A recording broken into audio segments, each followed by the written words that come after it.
Most people think that the crypto space is very hard to understand, but in reality it's not. So I'm going to use a bank, something familiar to you, so you can get a better understanding. So first of all, let's start off with the blockchain. The blockchain could be compared to the software used by a bank. It's used to to send transactions and receive transactions, and it's basically what records that transaction. When you deposit money or you have somebody send a wire to you, that goes into your bank account. In the crypto space, that's called a wallet. When somebody sends you a transfer or you deposit money, you need to give them your bank account number. In the crypto world, it's called a public key or an address.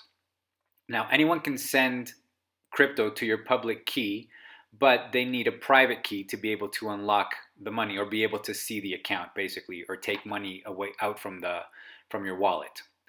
Now, a public key is a very long string of letters and numbers. So the short version of that is called an address, and that's usually what you give people in order for them to be able to send crypto to you.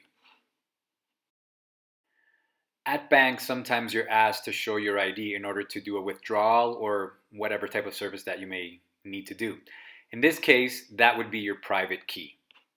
Since private keys are similar to a password, they're very useful when you're transferring a wallet onto another phone. Let's say you have an old phone, you're getting rid of it, and you're putting that same wallet on the new phone. Your private key will give you access to your wallet. It's very similar to when you're downloading a bank app onto your new phone and then you have to put in your username and your password.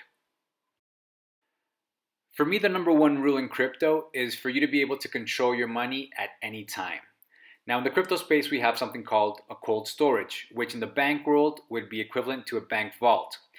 The difference between both of them is that a cold storage you can have at home.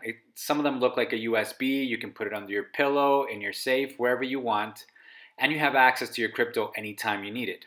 Whereas if you put something in a bank vault, you either have to wait for the bank to open, or hopefully there's not an economic crisis, and then you can't even get into the bank. I would think pretty much every bank nowadays will let you either send money through their web portal or through their application. In the crypto space, a crypto transfer is no different than an online transfer. Depending on the type of technology your bank uses, it's no different than punching in someone's account number and sending them the money or sending them the money via email.